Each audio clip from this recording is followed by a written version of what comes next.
Brown says, get that India. Big boy. Maika Sivo! Call an ambulance! Maybe call a priest! Oh, what a shot! What a shot! Campbell killer!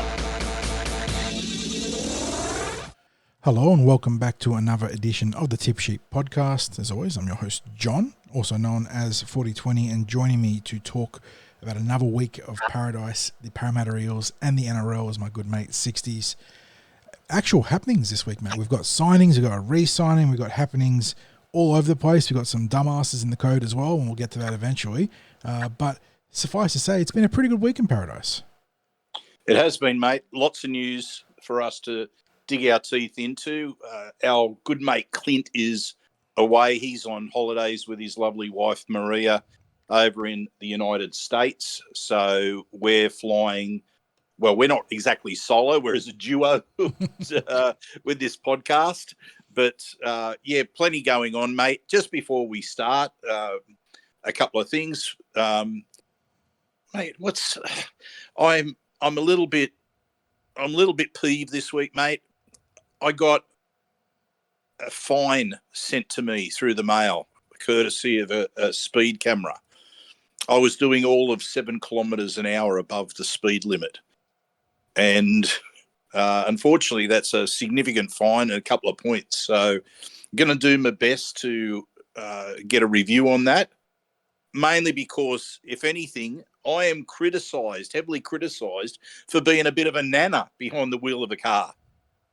The bloke who's driving at ridiculously safe speeds, and I copped the 7 kilometres above the speed limit. Yeah, 57 and a 50. So I know we've got to be careful with speeding, and there's a lot of advertising about casual speeding and the dangers of it. But, yeah, that's my gripe of the week. I was leading off with a gripe of the week, mate. And thankfully, the only thing you were high on behind the wheel was life. So much less of a risk to your fellow drivers out there compared to some of your contemporaries in the code, which I'm sure we'll talk about at some point in the podcast. But, yes, you got done by the mobile speed camera, right? Yes, the old, what is it, Macquarie Bank? Yeah, the old mobile speed cameras. Privatised sector of policing. Yeah, it's always good.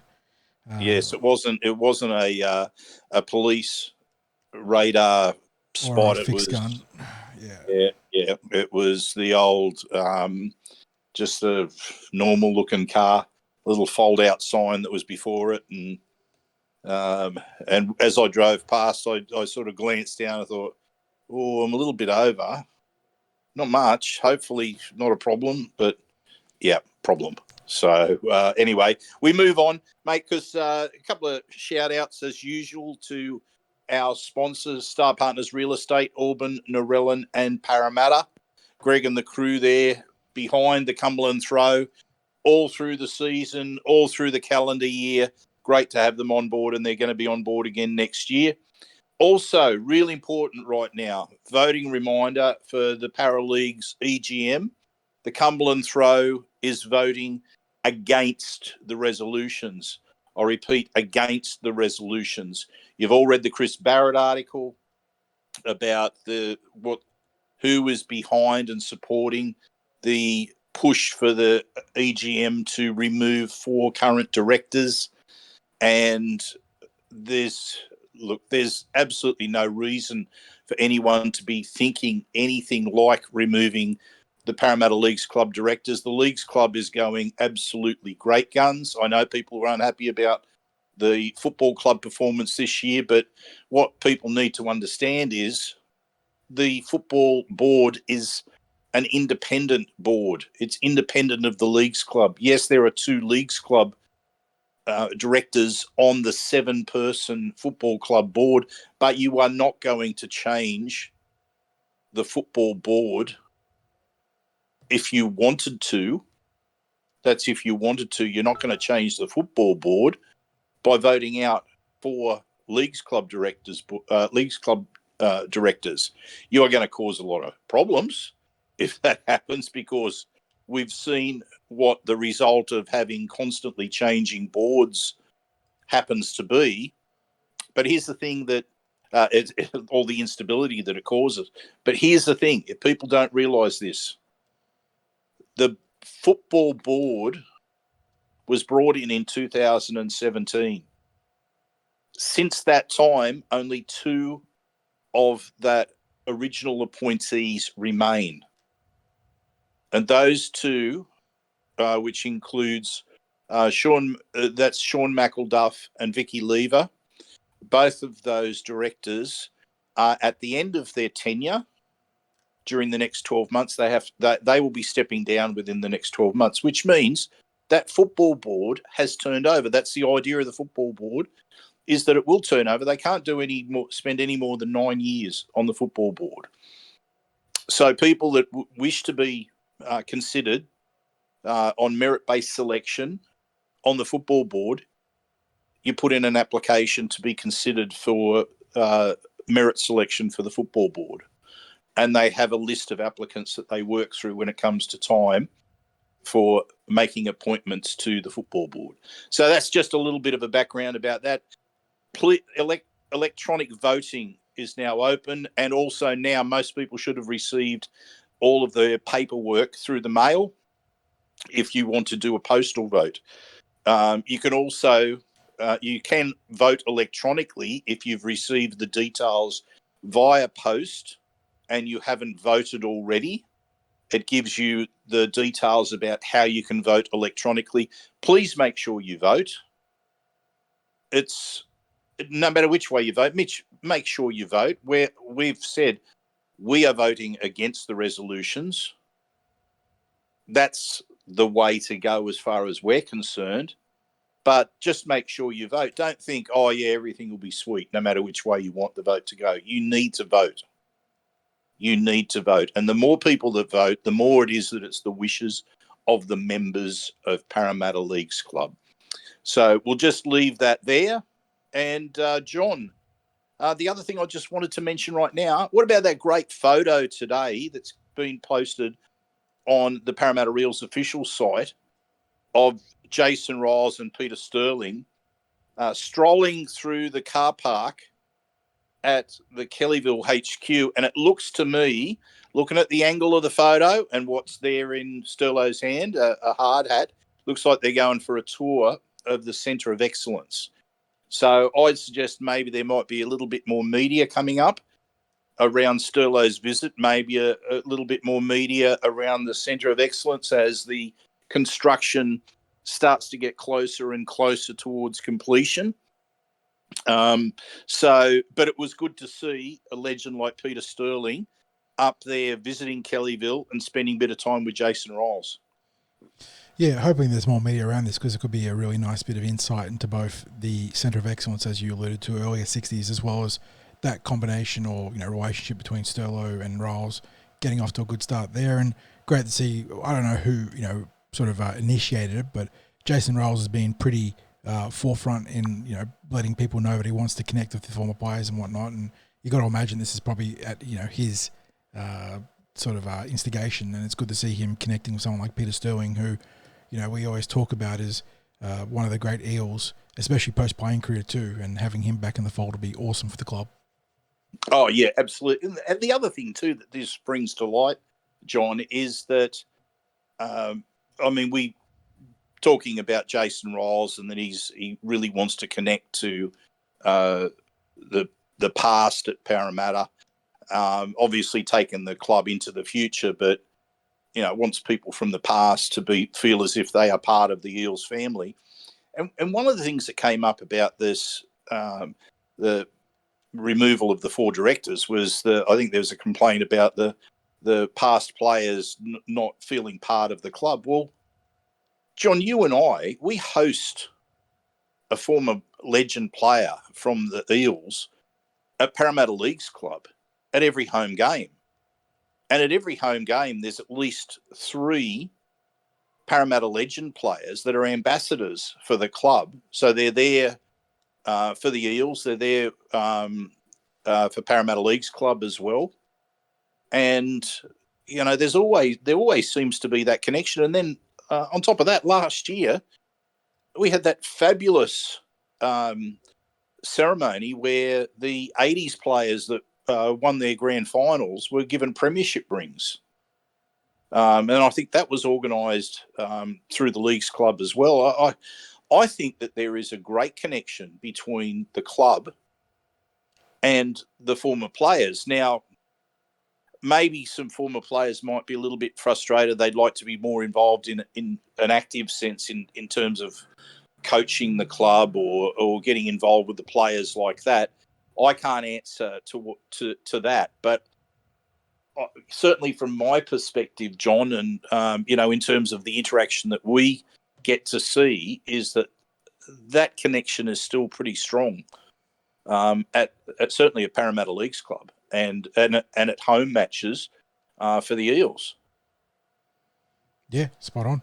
And look, we're not speaking for authority on the matter and not saying that there aren't players that do feel a disconnect to the club, but at least in the last few years, between what the club is doing, what the Blue and Gold Alliance have been doing, it feels like there's been a real strengthening of those bonds. So glad to see Jason Ryles is leaping right upon that and trying to build even more on that.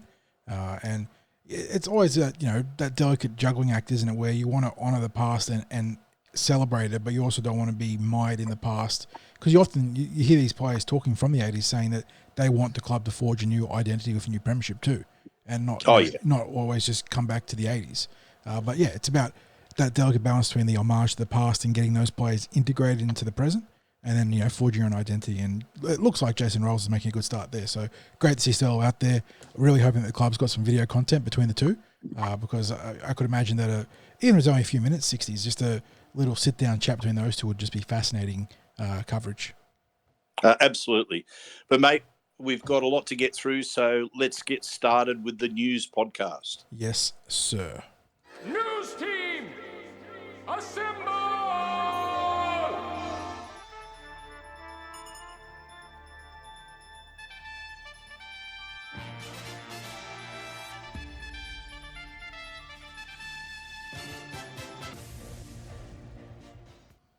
And, John, last night it was confirmed that Maika Sivo has played his last game for the Parramatta Eels, and he's been given a release. Now, he's going to head to the Super League. He's going to head to Leeds. That it hasn't been confirmed from their end as yet, but I think you can take it that that's what's going to happen. Sivo's come out in the media since then and said that he couldn't have played for another NRL club because he couldn't have played against the Parramatta Eels, and that's heartwarming to hear that sort of stuff. What was it, 104 tries in 115 games? So he'll go down in Parramatta folklore as a try-scoring winger that the club and the club's fans that took him to their heart with the Sivo chant. But I wanted to throw to you, first of all, John, what will be one of your strongest memories of Maika Sivo? He's got a few that come immediately to mind, hasn't he? I mean, especially in that first season or two where he was at his physical prime. Of course, sending Blake Ayshford to the Shadow Realm en route to giving Brad Takarangi that long-range try out at Combank. Probably number one on the charts, but after that, you had him absolutely murdering James Tedesco on the field of one of the most vicious runs, legally vicious runs you'll ever see. And the other one that, when I saw that post from the club, and the one that really came to mind after that was round one. Now, was it 2019 maybe? Or 2020? Well, that'd be his very first game if it was around. It would be 2020 then. I have to have a quick gander at our draws. We're playing the Melbourne Storm at Combank, so it must have been 2020. Let me just clarify this before I go any further with my story. No, it wasn't that one. 2021? No, it was round 2, 2021. That was our home opener in round 2, and we were hosting the Melbourne Storm, and it was a really tough, torrid game, and we're locked up at 12 all heading into the last 5 minutes of the game, and Moses sent up a bomb from midfield down to the left side, and he raced 30 metres downfield and out jumped, I believe it would have been, was it George Jennings maybe? And went from there and scored the game-winning try. And it was just such a peak moment of athleticism put together in one quick instance. So they're probably the three moments that really come to mind when I sort of past that he was going to be leaving the club. Yeah, some of those tries that we know could have only been scored by Sivo will always stay in the memory. But I'm going to go to the visit by his father to Parramatta towards the end of that first season that he was playing at Parramatta. And it was quite an emotional moment. It was captured by the media for a special NRL video, and I think even sponsored by VB, as it were. And but I was down there at Eels training at the time, and it was Maika's uncle. And just for the life of me, his name's just eluding me at the moment. But Maika was living with him when he first was playing for Parramatta. And his uncle used to come down and watch a little bit of training from time to time. So got to know him a little bit back then. And he came down and joined us where we used to watch it. This is at Old Sale Yards on that running track. And he says to me, "Shh, we've got Maika's father coming to join him today. It's a surprise. Maika doesn't know." So he'd had to keep it a secret in the household, and all the plans that were going on. I think the Rev, as it turned out, was heavily involved in getting this all organised. And we're standing there watching from a distance as we could see his father coming in from the corner of the fields there, and calling out to Maika, and then the two of them just hugging for what seemed like an eternity. And it was, it was a special moment to watch happening as it was live, recorded as it was happening live. But then I thought the video presentation, the way that was done, was terrific. And then, of course, it culminated later in the week with his father being there for the game at, it was Bank West Stadium back then, but now CommBank. And, we grabbed a few words with Maika just up in the corner at the stadium during the just before first grade. And yeah, it was quite the occasion. That one will stay in the memory. And of course, we got to see a training where he did a repeat on on how he treated Tedesco with one of the other players. That I can't remember off the top of the head who it was, but he sent him into the next week with just with a palm as he was scoring a try in an opposed session during the preseason. It was, that was something else. But when the crowd was in full cry with the Sivo chant, you can imagine what that must have felt like for Maika. So we wish Maika well. He's going to leave us with some great memories.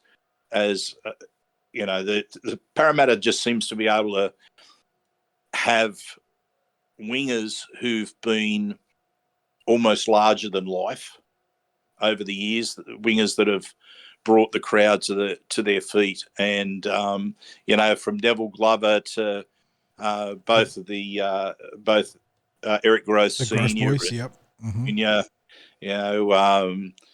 Semi Raja, Maika Sivo. This is just to name a few players that have been that sort of character. And so all the best to Maika, and we wish him well. But of course, that wasn't the only bit of news to come out of Parramatta last night. John, it was firing. It was like trying to keep up with it. We knew the news was coming, but just when it starts hitting bang, and then you can start talking about it, that's where it was a little bit different, because it just seemed to be coming one after the other. So we had Joash Papali'i and Jordan Samrani as two young recruits from Belmore who've joined the club. So, John, what's your take on their recruitment? Yeah, I mean, it's an extension of that strategy we've seen with Jason Ryles and Mark O'Neill and the rest of the R&R committee, sort of, whatever's shaken out from the mid-season Brad Alpha stuff, they've kicked into a new gear, and it's good to see. This is exactly the sort of recruitment that we've been asking for, and we're identifying young, talented players, not without risk, and we'll get to that in a sec, but players that are talented, physically capable, but stuck in a bottleneck, and they need opportunities elsewhere. And in the past, we've sort of sat there saying, well, guys like Kyle Iro there at Cronulla and guys like Jarrell Skelton there at the Dogs, maybe we should go have a look at him. And, the club hasn't been able to follow up on that. But here in this case, they've definitely gone into that same bucket and found some guys. So really happy about that. I mean, Joash Papali'i, very highly touted prospect from the Bulldogs pathways. He's been sort of dubbed a NRL player of the future for a number of years. And it's not because he hasn't realised yet, he was just young. And now he's sort of stuck behind that suddenly very congested Bulldogs backline, because they've gone from having a barren backline to having one of the better depth backlines in the competition in the matter of 18 months, and that's caused this logjam. But we spoke about it in previous podcasts, primarily a fullback, but I've seen him play at 5'8", we've seen him play in the backline elsewhere, certainly multi-talented. He's going to have an opportunity to feature in probably what you would imagine is a number of contested positions in the Parramatta backline, given that there are some injuries and other things that haven't made the picture fully clear here with a new coach. But going to be interesting to see where he sort of spotlights first up. But you'd think Yongi's probably got his foot in front at fullback, but he'll probably get a competitive shot at it, won't he, 60s? If you're a new coach and you're not promising positions to players, which you can't imagine Jason Ryles would, Yongi will probably have his foot in front at the start, but Joash will get a chance to challenge, whether it's a fullback or else in the back line. Well, I'm going to go for a slightly different tack here, John. That versatility that he's got, I think, extends to the capacity to be able to play dummy half. I mean, if he can make that jump, and Phil Gould's talked about it in the past, at least briefly, then he profiles to being a fascinating number 14 for sure. But that's always the trick of these players, isn't it? It's convincing them, it's selling them the fact that being on the bench is a huge part of winning for a team. And we've seen so many players in the past struggle with that concept because of the prestige of starting. But if he can embrace that, he'd be awesome at number 14 for sure. Yeah, and I think given that, and let me just clarify as well, because I think that if you're in that running for, say, a 14 position, I don't think Jason Ryles would be the sort of coach that would pigeonhole him there, because there are opportunities in the Parramatta backline. Without question, there are opportunities there, because even though these two signings add to the depth that's there in the Parramatta backline, it's a depth that is really all about unproven players. So I don't know whether you would call it a depth as yet. I think that with the departure of Maika Sivo and the probable departure of Gutho, it's probably in Parramatta's interest to go and look at securing a player or two of NRL standard for the back line. If not to contest the starting position and be, say, a quality player, they need someone who is capable of playing NRL potentially at the start of the season, because right at the start of the season, there'd be a little bit of doubt about Bailey Simonson being able to start the year, right from round one. Now, he might be just about ready to go in his rehab, in his return at the start of the season, but who knows? It might be that they decide that he needs to warm into the season in New South Wales Cup. I don't know how far along he is in that rehab journey. Hopefully I can find out in the next couple of weeks. I'm sure Bailey himself will be aiming for round one. It's whether the medicos and the coaching staff will be in agreement with whether he's up to speed in terms of that or not. So That then brings us to Samrani, John, who is he's a bigger unit as a player. He's got that capacity to play centre, maybe wing, and as potentially well. back row as well. I think he featured across a few positions for the Dogs this year. Yeah, Samrani's an interesting one. Came to the Bulldogs by way of Cronulla, if I believe. Has been part of the sort of future Blues pathways, if I'm not mistaken. So no doubting his talent there. The only, I say issue, he's not the only player to be like this, but he's been a little bit snake bitten last year or two. Had some bad runs of injuries. So you just got to keep him clean and on the field in that regard. And I think there'll be potential there for him to develop into a very useful NRL player. So, you don't count either of these guys as NRL certs, but as far as recruitment goes at this time of year, given our circumstances coming into this preseason, you really can't be upset by those two. That's as handy a pair of pickups as you're going to get relative to what we can do. Yes, and we've also had the news breaking last night that Matt Doorey has been extended for another year, so signed now till the end of 2026. You'd have to say that this was most definitely a Jason Ryles directive. Yeah, surely. Like he must have, he would have been doing his due diligence in the entire squad, looked at who's available and probably what profiles the sort of players he wants, and you'd have to think that he'd be rubber stamping that sort of extension. So nothing, huge. It's a 1-year extension, but a chance for Doorey to impress with a new coach. Yeah, it gives, I guess it's, in this sort of instance, it sends a message to the player. Look, we think that you've got some good football ahead of you. We think you can produce for us. We're prepared to give you an extra year of security to say, look, let's continue on this journey. You haven't had the best of luck with injuries, but we'll back you to fulfil the promise that you've got. And of course, Matt's been a player of promise from way back when he was in the Parramatta pathways and the Bulldogs pinched him as, what was he, about 17 or something when the Bulldogs pitched him? Thereabouts, yeah. So, he's come back to his junior club and, we're happy to see him be sticking around. I think he was in the same junior rep side as Dylan, wasn't he? I believe he was. Yeah. So that'll give people an idea of his age. So, that was terrific news there. And John, I'm going to write a post on this, but just to give people an idea, we're talking about 17 players who were involved in full-time training last year with the Eels from pre-season onwards who are no longer with the club. There's no doubt that Coach Ryles is facilitating an overhaul, isn't he? Yeah, so, and look, there was some of that 17 that departed even prior to the season starting. Exactly. So the likes of Momasi and Talma Penu and then Kai Rodwell.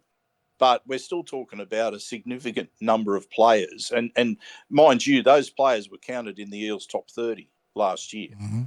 Right. So when we were talking about 27 players on the list during the year, Parramatta had 30 because those players were part of that top 30. So that the technicality was there that the Eels had those numbers. So it is a significant number. It is evidence of certainly the change that's happening. And I think someone sent me a message and said, it looks, there's barely a resemblance between the 2022 grand final team and the team now. And, yes, but there's still like a strong core of players that remain at the club in key positions, like in the halves, for example. So that's really important for Parramatta, I think. And but yeah, it is. I think we're moving towards a team where there's going to be greater leg speed and mobility at the moment. And also, when we're talking about, if we just look at the departure of RCG, the departure of Maika Sivo, and the probable departure of Clint Gutherson, although that's not confirmed as yet. It's certainly, those departures will have an impact on the salary cap. They'll also have an impact on the average age of the team, because we're talking about 3 players north of 30 who departed the club. So maybe it's another sign of, and with the players, the age of the players that are coming in, that Jason Ryles is attempting to get the age, that average age, down quite a bit as we move forward. So, that pretty much covers what's happening in Paradise, mate, with the exception of the Parramatta Junior Rugby League Awards. Now, they were held last Friday night. We've attended a couple of those events in recent years. We went there on Friday night, but there were a number of awards that were handed out. Now, what I'm going to do, mate, is I'm going to very quickly go through the award winners on the night, just to give our acknowledgement of the fine work that's done at grassroots rugby league level, because these junior clubs in the Parramatta district do a fine job for their community. You can't imagine local communities without their junior rugby league club, because they connect people. A number of them do great work for charity. They have that goal of producing better citizens as much as they are, promoting rugby league. So, and a shout out to Parramatta Leagues Club, who continue to invest hundreds and hundreds of thousands of dollars in supporting junior rugby league clubs. So the award winners were Club Championship, the Guildford Owls; the Emerging Club Championship, the Winston Hills Tigers; the Junior Incentives Shield, the Guildford Owls; the Emerging Club Junior Incentive Shield, Winston Hills Tigers; the Club of the Year, Hills District Bulls; the Secretary of the Year, Clay White from Guildford Owls. Then individual performances. The Philip Carey Memorial Award, which is the Male Player of the Year, Dylan Brettle from the Rouse Hill Rhinos. People who follow our coverage of junior reps footy know that Dylan was also the halfback in the Eels, halfback and captain of the Eels SG ball team. The Jan Bryden Award, Female Player of the Year, goes to Waiaria Ellis of the All Saints 2 Gabby Tigers. The Toonie Tigers have a great female pathways program there, so it's no surprise that they're producing the Female Player of the Year award. The Coach of the Year, James Reid of Cabramatta. The Referee of the Year, Bailey Clark. The Try of the Year, Riley Davis from Hills District Bulls. And the Try of the Finals, Aidan Nolan Gadsden of the Grey Stains Devils. Now, when it comes to the Volunteers of the Year, every club nominates a Volunteer of the Year, and they were all acknowledged on the night. All Saints, Toongabbie Tigers, Glen Belford, Austral City Bears, Joe Nasser; Booker Mills Brumbies, Dina Hanna; Cabramatta, Charlie Fualalo; Canley Vale Cookers, Jackie Nguyen; Canley Heights Dragons, Daniel Fayola; Cabra Vale Diggers Cobras,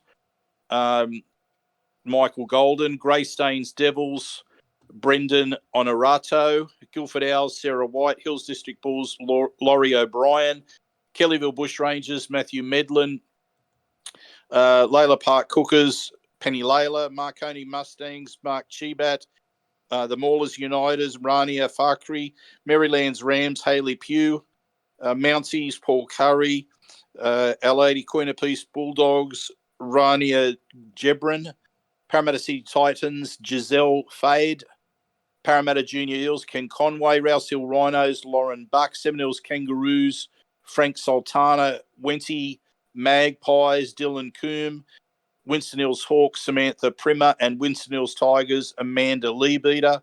which then left the decision for the overall volunteer of the year for the Parramatta Junior Rugby League, and it went to Sarah White of the Guildford Owls. So well done, all of those volunteers of their respective clubs, the ones that were nominated by their clubs and said to be the best of their club, and also to Sarah White for taking out the overall volunteer of the year. And in fact, without volunteers, there are no junior clubs.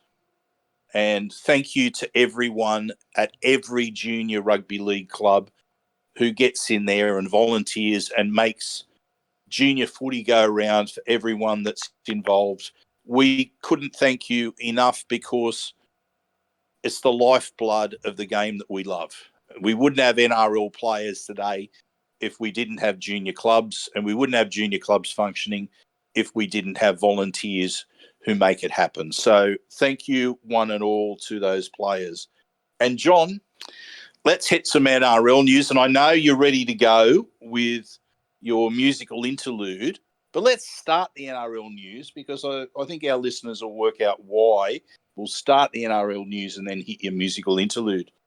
Because leading things off on the NRL news, we have Ezra Mam entering rehab as a result of some issues out on the road. Over to you now, John.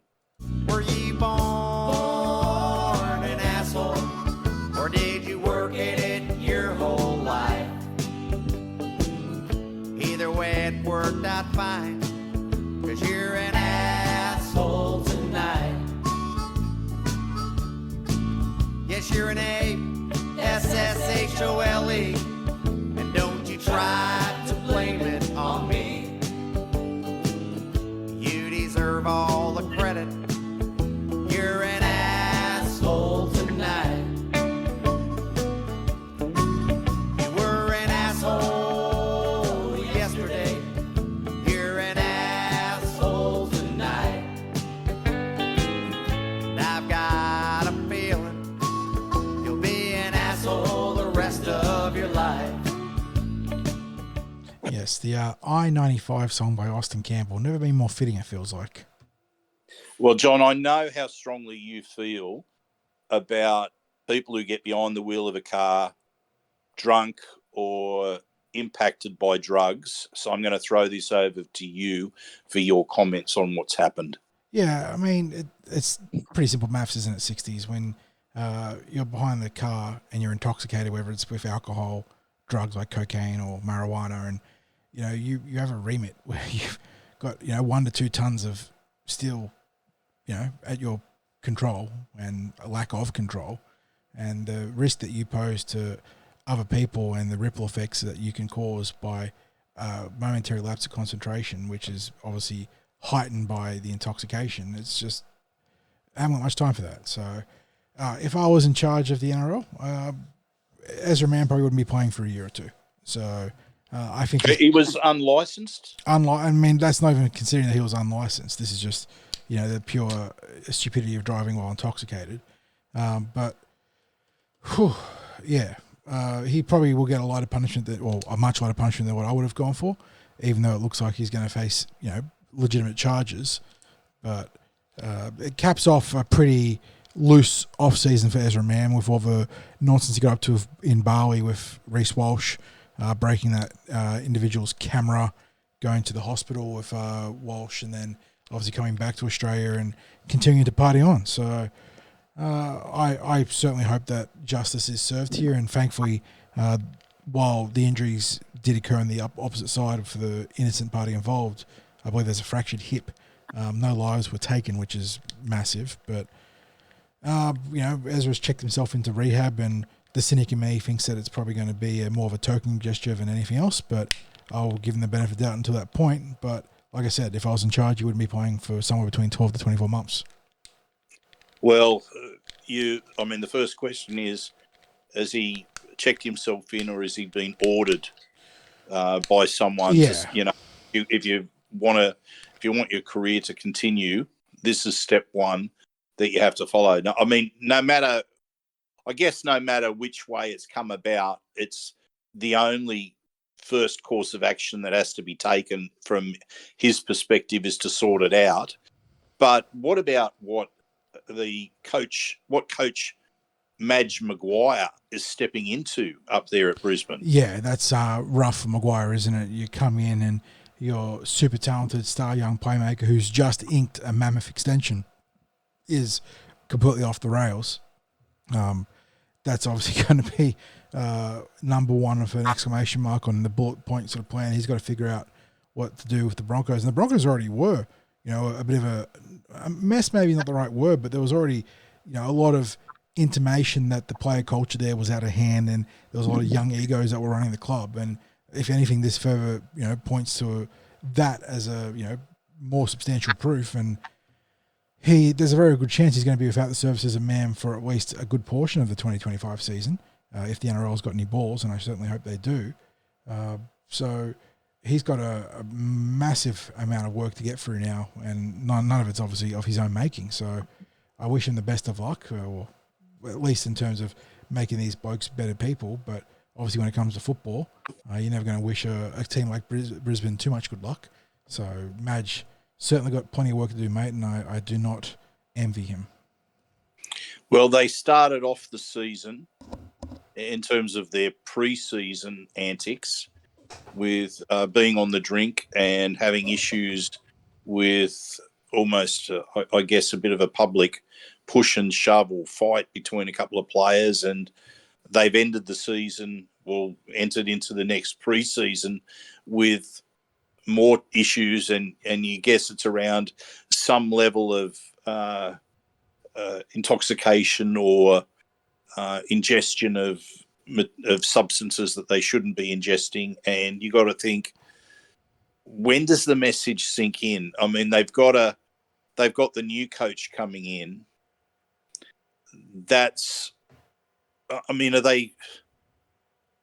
Were they prepared to just, some of these players just to carry on doing more of the same? Do they think that's going to fly?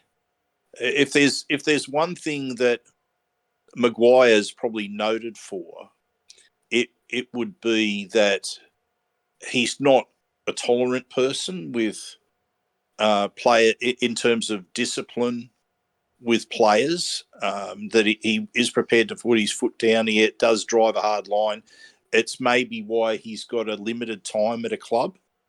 I think he's the sort of coach who might be able to extract an improvement out of the Broncos in the short term. I don't know that he's a coach who's necessarily develops young talent. I think he's maybe a coach who gets the best out of talented players, and that's been, I guess, proven at a representative level.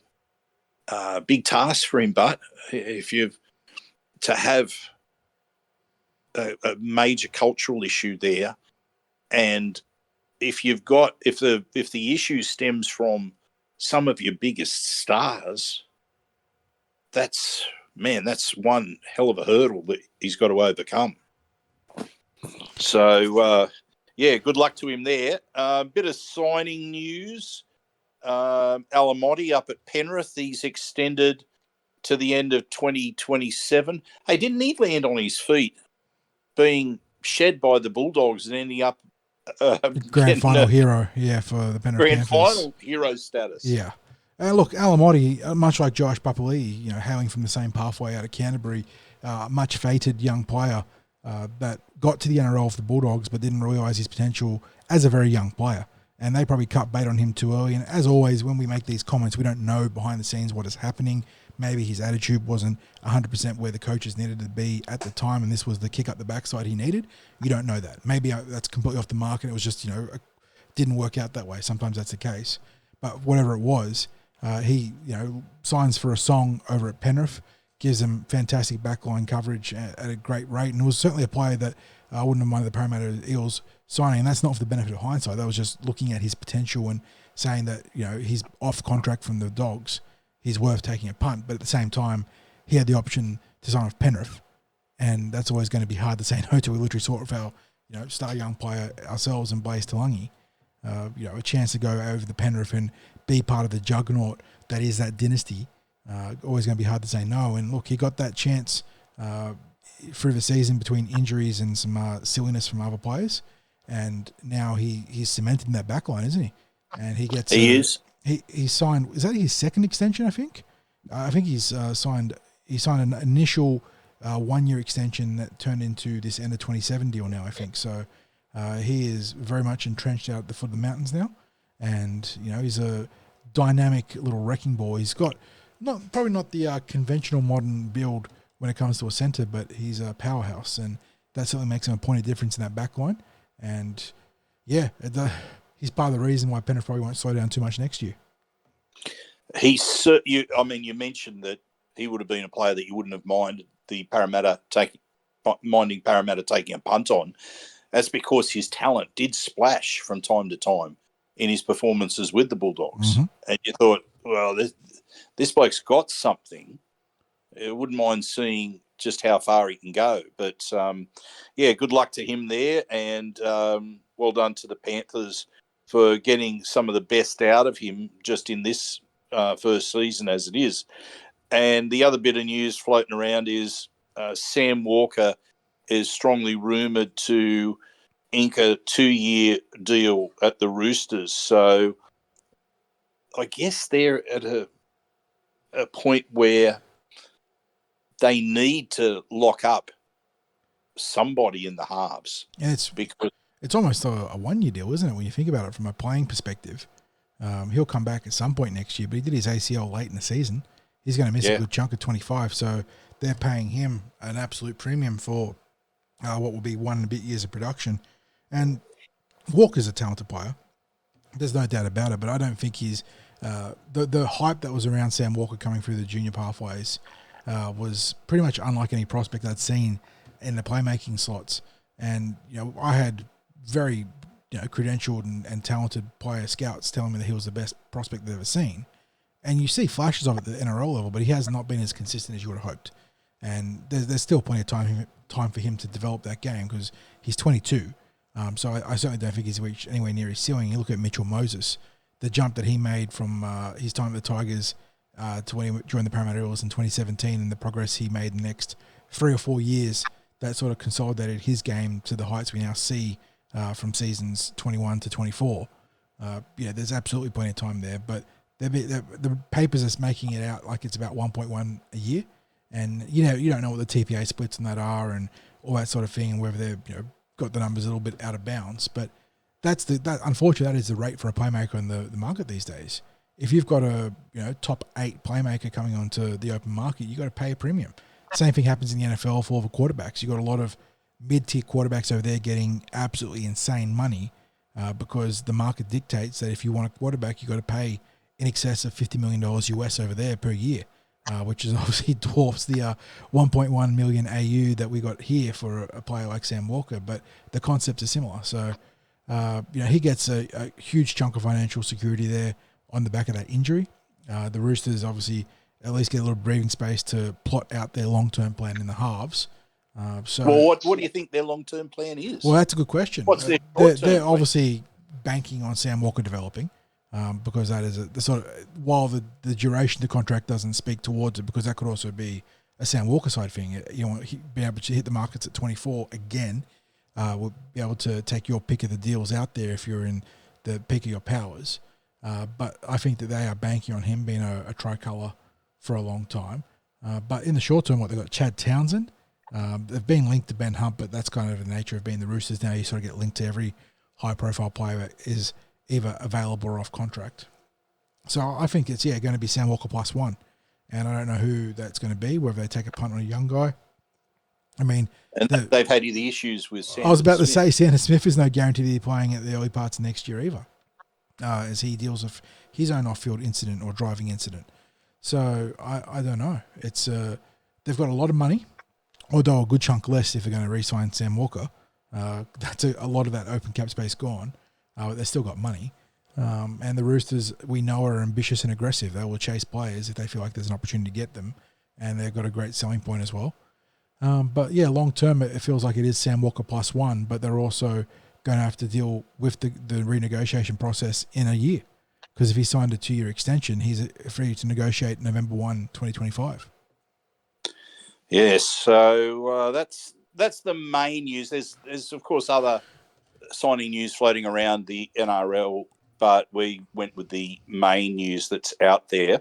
Just switching now to international rugby league 40, we got the Takarangi siblings establishing a rare historical moment by being named captain of their respective Cook Islands international sides. Yeah, nice little story heading into week 2 of the Pacific Championships, isn't it? The Takarangi siblings leading their respective teams. We've rugby league's seen a lot of siblings playing together or against each other. Obviously, we sort of in recent times had the Morris boys, but going way back before that, you had the Wynn brothers. You had a whole number of them. But I can't recall a brother-sister captaining their teams like this. So really nice moment for the game, isn't it? And obviously Brad being a former Eel and one of the former Eels I think a lot of people will look back fondly on in the centres. Really nice moment for them. And hopefully the Cook Islands can be really competitive in what's been a solid start to the Pacific Championships. And talking about Pacific Championships, mate, just quickly, week 1 results. We had in the men's, Australia 18, Tonga 0, PNG 22, Fiji 10. And in the women's, Australia 84, PNG 0, and Samoa 30, getting the better of Tonga 16. What were your main takes out of those matches? And then secondly, were there any comments you wanted to make about individual performances from Parramatta Eels players? So we'll start with the Kangaroos game. Very physical. I thought the Roos looked a little bit underdone, a little bit rusty. Mitch Moses looked like a player that hadn't played for months, and he still played a solid game. But that one kick out in the full, he'll obviously be upset about. But beyond that, sort of got through the motions solely, and he grabbed at that arm every now and then. But I think that was more sort of ghost in the system than anything else. He seemed to pull up all right, so he'll be better for that run. Zach Lomax was solid, got through plenty of work. The two main efforts from the Eels there, I suppose. In terms of the Aussies, Tommy Tebojevic did pretty well considering it's his first game in 6 years and he's not 100%. The hammer looked electric as always. So good stuff there. But in general, I thought Australia, looked a little bit underdone. Isaiah was good. The Tongans, very physical, but as we speak about so often when it comes to teams like Tonga and Samoa, what's really holding them back is the depth of talent in the spine. Leo Hopewhite is a good young player, played okay, but you look at the halves and Tuilola here and Katoa, who is very talented but probably played a pretty ordinary game. So they need to be a bit sharper there. In terms of the other games, I tipped the Comores to upset Fiji, and it's funny because you look at those Fijian players, Taruva, Sivo, Jennings, Valame, Kamikamifa, and then Kikau, and even Tane Milne. They had an absolute glut of NRL players and NRL stars. When you look at guys like, especially Kikau, but Kamikamifa, Sivo, Taruva, all plus NRL players. And you look over at the Comores side, and there's a very rare smattering of NRL players there, if any. Jack de Belin was the big one coming into this. And they just completely out-enthused, completely outplayed them in all phases of the game. Nana McDonald was fantastic at fullback, but that wasn't even the difference. It was just the sheer enthusiasm that the Comores are bringing to the table. And it's 2 games now in the last couple of years where the Comores just played Fiji, off the park. And this was with home ground advantage to Fiji. Yeah, just on those games as well as I'll add my bit in. I agree with the performance of the Australian team. It looked like a rusty group of players. Nothing. We didn't see anything in particular from Moses and Lomax in that game. It was really about, I think, finding their feet again after so much time away from the game, especially for Mitch Moses. I think Australia will be better for that hit out. I honestly was prepared. I said I thought Fiji could get the better of PNG with the home ground advantage and a little bit more NRL experience in the team. I should have learnt my lesson from what PNG produced last year. I said to you in a message that the PNG looked like a united team. They Mm-hmm. looked like a well coached team where everyone knew their role, and was not just knew their role, but were single minded in executing their role. Whereas the Fijians seem to have a real haphazard approach to their performance. There seemed to be a disconnect out there on the field. And I mean, they just the difference in the strategies. Like, it wasn't like the Kumals were out there executing this high level, sort of 9.5 degree difficulty strategy. No, But they were doing the fundamentals well. On the flip side, you had the Fijians who were playing Kevin Nguama at 5'8", and I think he had one touch in the first half. There was no flow, there was no game plan for the Bati, and it really showed on the scoreboard because the Kumals piled on the pressure and were able to take advantage of mistakes that the Fiji team coughed up. Yeah, I think the score flattered the Fijians. Oh, without a doubt. Like, that first half, it was only 2 tries, but it felt like the Kumals were suffocating Fiji.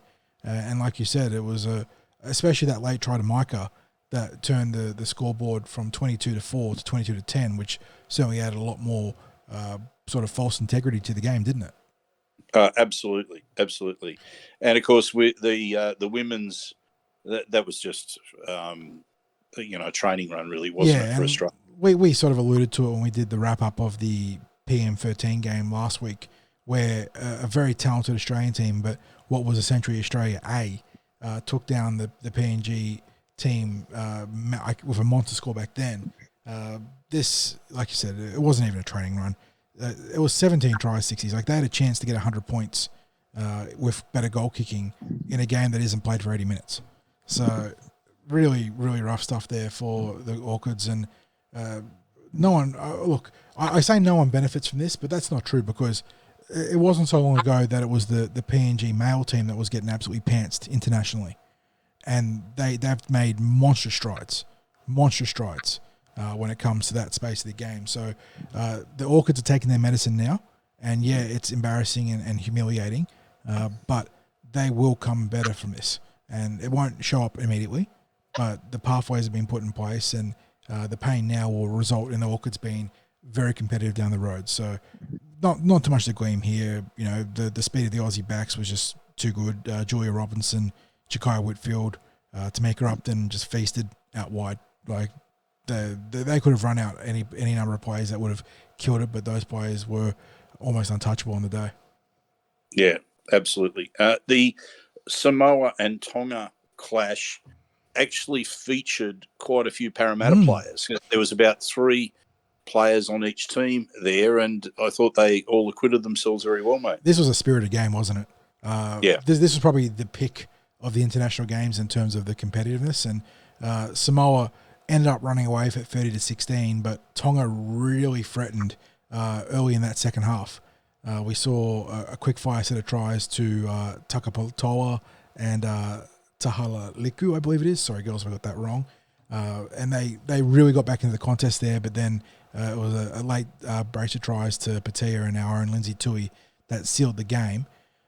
But yeah, really enjoyed this one. Cassie Toi Hiku for the Tongan team. A lot of the best stuff in this game sort of happened around her, which is what we expected. She had a good partnership with, was it Fusi or Fotu Moala, I believe. But they had a good thing cooking down that edge. But on the flip side, the Samoans too strong, and there were some sort of untimely errors for Tonga that really hurt. But this was a very entertaining contest. And like you said, a number of Para girls in there: Kate Fallon, Cassie Toi Hiku, Jade Whenua on the Tongan side, and then for the Samoan side, obviously Lindsay Tui, who scored a try.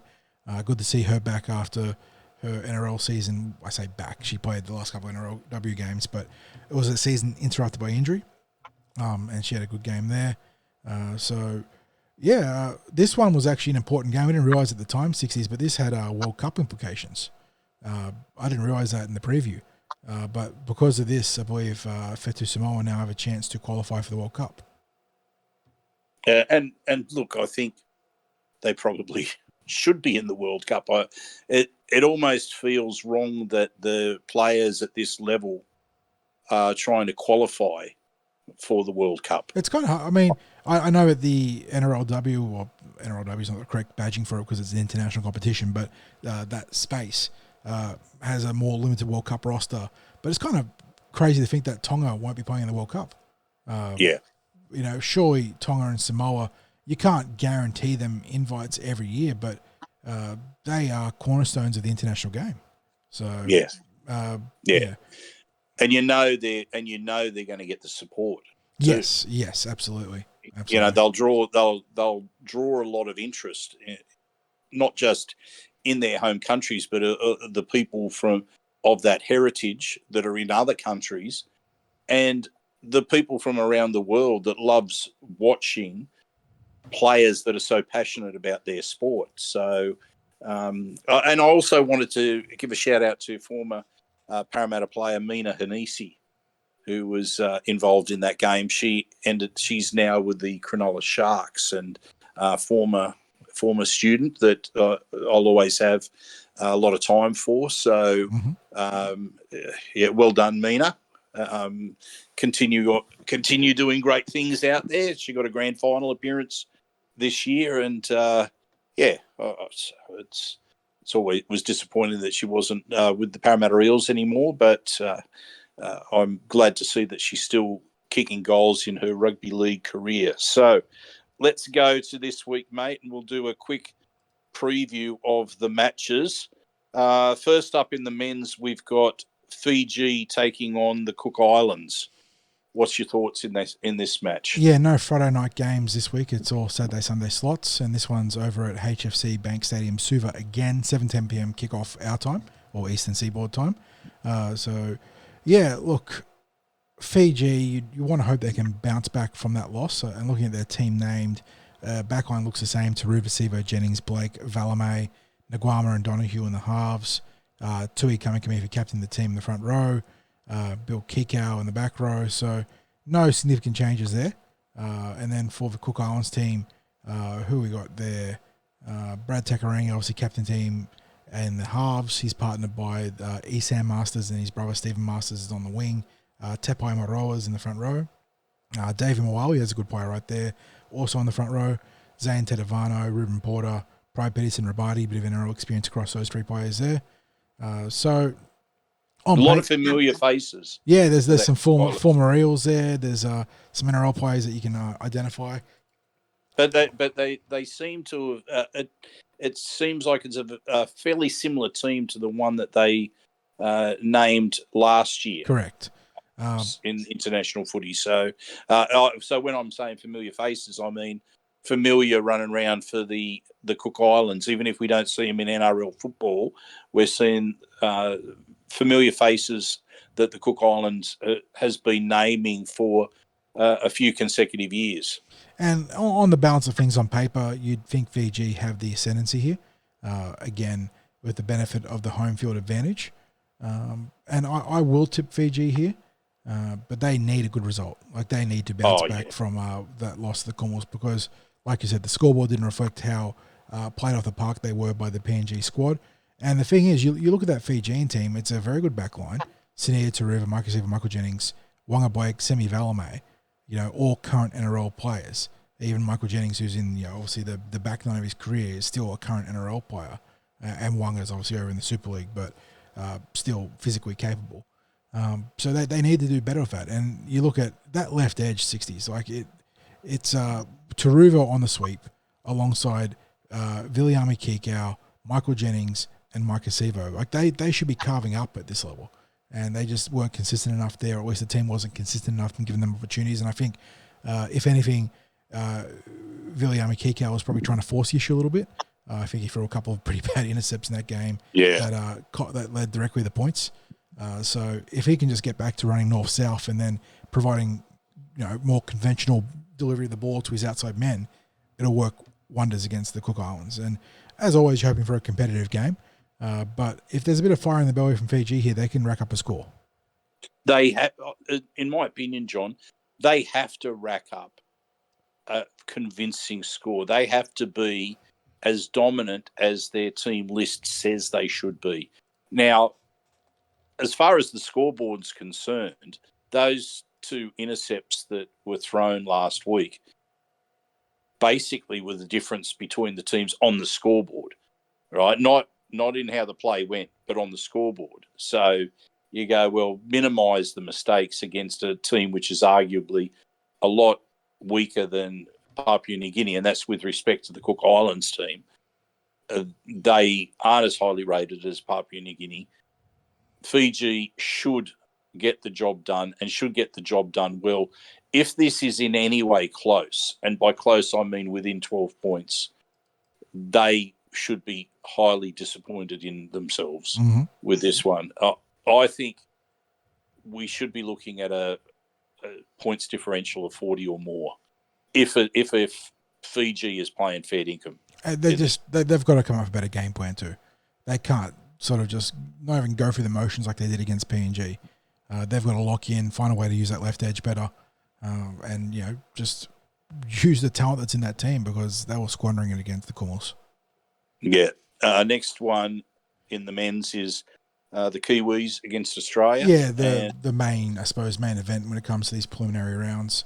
But in saying that, it's a very undermanned Kiwis team compared to what we saw last time around when they absolutely humbled the Kangaroos. So it's made some interesting selections. Yeah, going through, they've got young Keanu Keaney at the fullback role.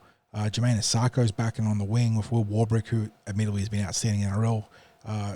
That'd be his maiden game for did he play last year? I can't remember. I'm having a moment here, but Will Warbrick on the other wing. All you need to know is he's a very good player. They got Matty Tomoko and Peter Hickle in the centres. In the half, Shans Nickel Clockstar and Sean Johnson, who gets to. In a way, it's almost poetic that the injuries to both Aaron Dylan Brown and then Jerome Hughes have paved the way for a swan song for one of New Zealand's most faded players of all time. So the sentimental part of me likes this. Great way for Sean Johnson to sign off in rugby league, but it also speaks to the issues that they have in injuries. So going to the front row, captaining the team is James Fisher-Harris. He partners Griffin Neame as a starting bookend, Phoenix Crossland as their starting dummy half, Isaiah Papali'i, Scott Sorensen and Joseph Tapine, probably the strongest part of his team in the back row, 60s. That'd be close to a first-choice back row. Not necessarily for their primary first choice, but all three players worthy first-choice selections at least. On the bench, Cody Nikarima, Nafahu White, Murata Niokore and Jordan Ricky. So a pretty solid bench there too. Extended roster, Aaron Clark, Trent Tolau and Casey McLean. For the Roos, they go round in their second game of the Pacific Championships. Dill Edwards at fullback, Xavier Coates and Zach Lomax unchanged on the wings. Indeed, unchanged 1-5 with Hammer and Tommy T in the centres. Tom Dearden and Mitchell Moses rounding out a completely unchanged backline. So Eels, Kangaroos getting a chance to build those combinations for the second week running. Good to see. In the front row, Pat Carrigan, Lindsay Collins starting bookends. Harry Grant will be the dummy half. Crichton of the Angus variety and Cam Murray are on the edges. Captain the team is Zaya Yo at lock forward. Matt Burton, Mitch Barnett, Ruben Cotter and Hudson Young. I believe that is actually an unchanged 1-17. Extended roster, Ben Hunt, Lindsay Smith, Bradman Best and Reece Robson. Ashley Klein is the man with the whistle. And you got Gerard Sutton in the box. 4:05 p.m. kickoff. This one here, 60s. This is at Apollo Project Stadium, Christchurch. So we're going to the South Island, trying to spread the good word of rugby league down there in what is pretty much the home territory of rugby union. The old Christchurch boys down there. But hopefully it should be a good turnout. And look, on paper I favour the Roos, but if they play as rustily as they did against these Tongan team, even if the Kiwis are under strength, they'll give them a fair challenge. Look, John, I said before that I thought the Eels. Now I'm having your problem. Yes, mate. I've infected you, mate. Yes, the Roos, the Eels. The Roos look like a badly underdone team. So rusty last week. They'll be better for that hit out. That is a really decimated Kiwis outfit and that's with respect to the players that are taking the field. I mean, they're good players. They're good players in their own right, but I can't see anything other than a convincing Kangaroos win in this, even taking into consideration how off the boil they were last week. The thing that the Kangaroos did do well was defend, and they did have questions asked of them defensively last week. I think Mitch Moses is going to be much better for having that first hit out in such a long time. Mm-hmm. So he will pose a threat. I think his kicking game will be better. I think he'll pick the mark with his running game, even more so. And I think we're looking at, much as I said before, with a convincing win to Fiji. I think Australia gets a convincing win against the Kiwis. I won't say the margin will be as much as the Fiji one, but I expect 16 or more will be the margin in this one. It's a real shame we don't get to see the Kiwis having a chance to consolidate on that epic 30-0 shutout of the Roos from the last time they met. I wouldn't call it a changing of the guard, but it was a chance for the Kiwis to maybe set a new sort of world culture in rugby league if it had the chance to back up the players. As it stands, I still see this being a very torrid and physical encounter. I see 50 or 60 minutes of really aggressive physical football. I do think the Roos will prevail. I'll probably be a little bit more circumspect in the margin of victory compared to you. I think it'll probably be in the 8 to 12 range. I just think that even with the players unavailable, I think that given that it's going to be their home opener for this series, and then it's also the Sean Johnson swan song, I think they're going to be highly motivated for this one. So I have the Roos prevailing, but by trying a bit. Yeah, I just think the Kiwis will be suffering from the same thing Australia did last week. That's actually a really good point too. They'll be rusty. It's another week off too, which sort of prolongs the rust. So fair to say, but I will stick with my pick there. Okay, now we get into the women's matches. So Fiji against the Cook Islands. So these are they align with the men's games. So what's your tip with this, John? Yeah, 5:00 p.m. out at HFC Bank Stadium, Suva. You can catch it on all the main channels that you could catch the other game on. Looking at the Fiji team, trying to see who I recognise there. Staples, Navidi, Lutu, who's a very talented young player. Naitoka Toka we saw for the Parramatta Eels for a very brief time. Namose is a Parramatta player down in our Harvey Norman Women's Premiership team, so good to see the Eels represented there. And on the flip side for the Cook Islands, obviously Kiana Takarangi is probably their highest profile player there. Got the two Holloway Samuels there. Just quickly browsing through. Chelsea Makura, another Parramatta Eel there, playing a dummy half. Good exposure for her. And I believe that is the extent. Rivali Arlo, another Parramatta Eels player, 60s. And Tuisha Maiva on the extended roster there. So probably not going to be playing, but good exposure to the international game for a couple of our young players there, especially River Lee, who has had a fantastic year there. Probably one of the two young back rows alongside Fontaine Tafua to watch out for. So good to see her getting exposure there. I actually don't know what to make of this game now looking at this. I will probably lean Takarangi versus Lutu. Who can have more impact in this game? The fullback or the halfback? And conventional logic says that the halfback's going to have more of a hand in the game, but these games can be pretty open, and it paves the way for fullbacks to sort of attack the defense in more of a broken play scenario. So maybe the Cook Islands could engineer an upset here on foreign territory. Yeah, look, I think I've got to go with Fiji in this one. It's probably a bit more of a toss of the coin. Oh, this is a lot of the unknown with this. But yeah, tossing that coin and going with Fiji there. And then of course we've got the Kiwis against Australia in the women's, and this should be a real fire and brimstone. Yeah, after what was essentially a cakewalk for the Aussies, which wouldn't have helped them prepare for this, they finally get their proper hit out here against the Kiwis. And it's a good Kiwis team. Nichols at fullback. You got Tafua and Parker on the wings. The fearsome Mele Hafanga in the centres alongside Abigail Roach. Then Gal Broughton, former Eels there at 5'8", with Tyler King in the halves. Brianna Clark, Angelina Tiakaranga Katoa as the bookends. Brooke Anderson at dummy half. Anessa Biddle, good Canal Shark play there. Amber Horde, the big dynamic back rower. And Georgia Hale round out a very good forward pack with Hale with the C next to the name, sorry. On the bench, you got Quinlan, Nevada George, you got Tuaniai and Tiana Davison. Extend the roster, Pule, Talataina, Wiki, and Hilmawana. So good depth there for the Kiwis. And then for the Aussies, Upton, Robinson, Kelly, Penatani, and Whitfield. Notably, Penatani's back in the centres this week. Elliot Brigginshaw captains the team from 5'8", Taryn Aiken as halfback. Millie Elliott and Shannon Martor in the front row for Olivia Higgins at dummy half. You got Kezi Apps, Yasmin Clydesdale, and Simona Taufer in the back row. Elliston, Togatuki, Joseph, and Parramatta's own Mahalia Murphy on the interchange. Avi Church still on the outside looking in, but part of that extended squad in the number 19.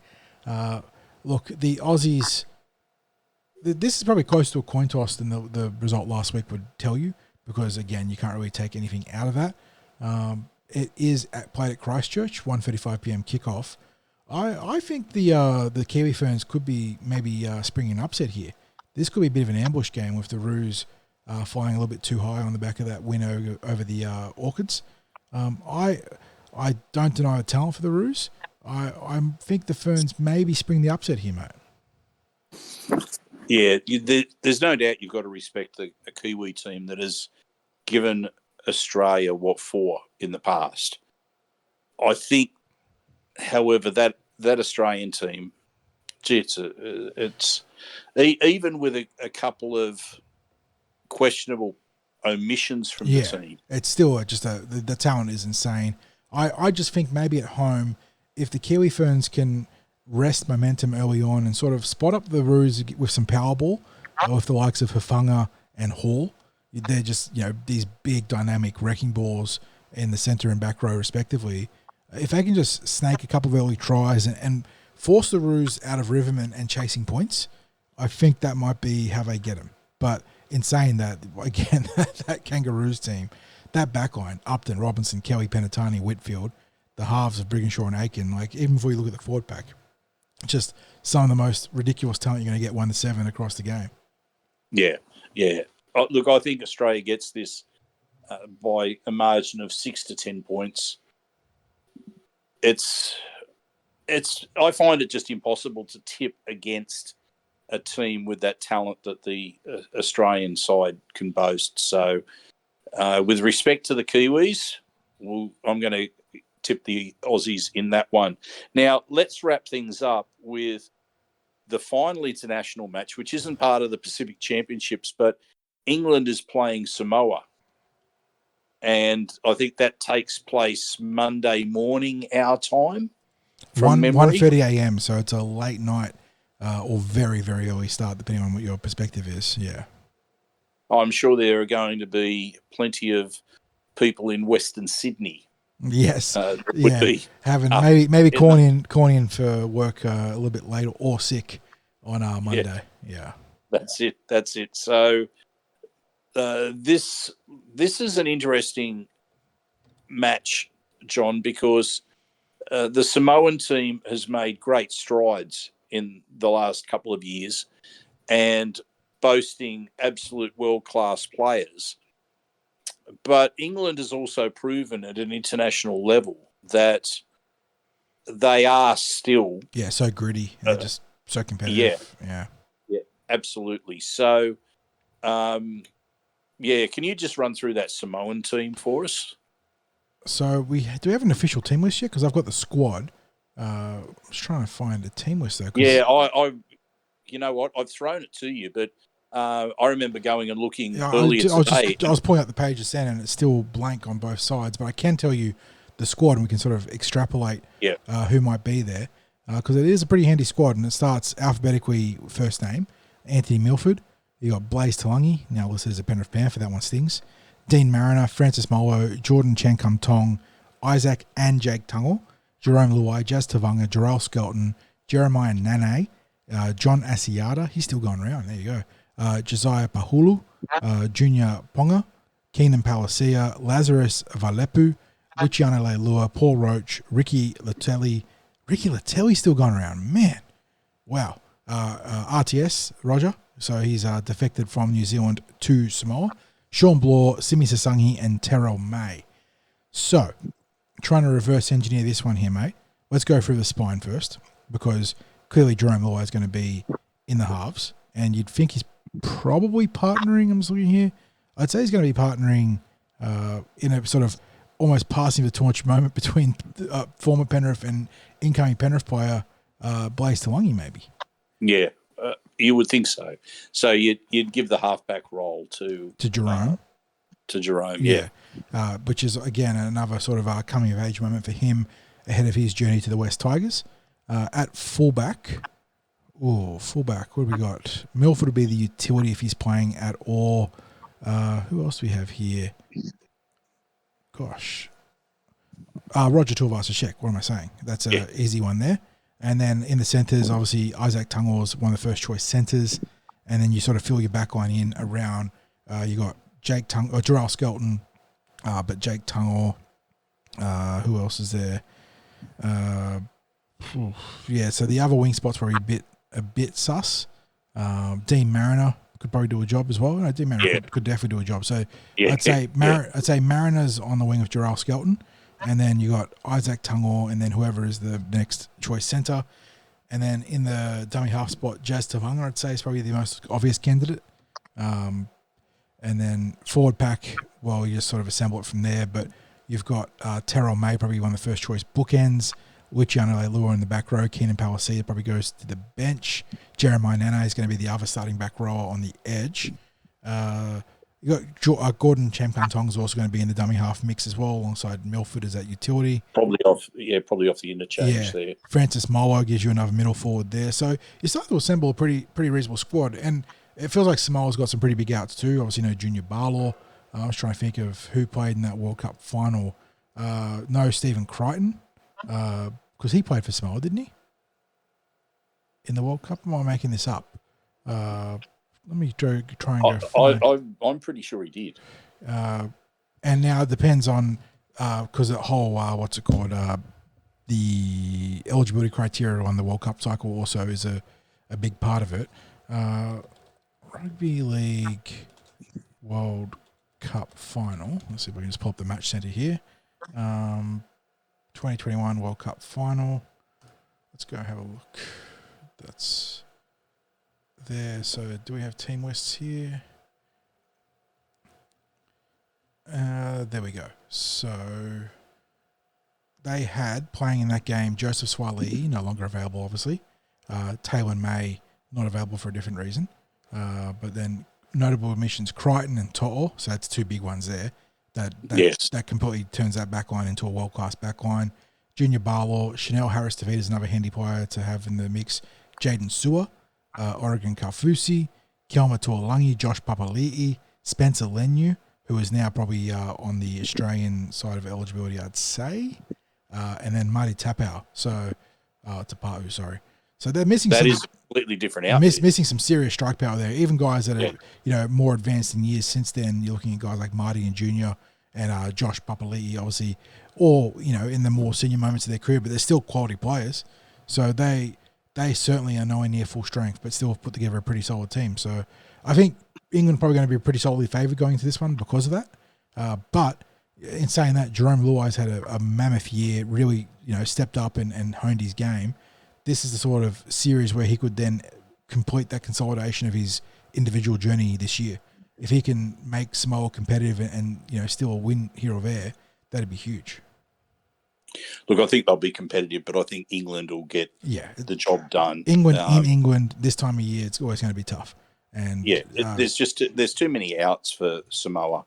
It's they had some real momentum at that last World Cup because of just the quality of their side was just it was off the charts compared to previous years. So look, I think England get the job done, but it does add a little bit of extra flavour to the weekend's rugby league. John, how'd we go for time this week? It looks like it's getting close to an hour 20. Hour 24, just closing in now, which is not too bad considering the extended both Pacific Nations or Pacific Championship and touring England sort of preview that we just had then. So pretty solidly done this week. Well, look, if you made it through to the end of the podcast, thank you for listening. A reminder once more, if you're an eligible Parramatta Eels member, Parramatta Leagues Club member, please make sure that you vote. We're voting against the resolution. In fact, all 5 resolutions. You can vote now electronically. You should have received your voting packs if you're voting by post. So make sure you get your vote in. Make sure your vote is part of, well, it's your chance for your voice to be heard. So make sure it's there ASAP. Don't leave it till the last minute. Get it done now. Thank you to our sponsors, star partners, Real Estate, Auburn, Narellan and Parramatta. John, again, thank you for a fine podcast. And as I always say, go you mighty Eels.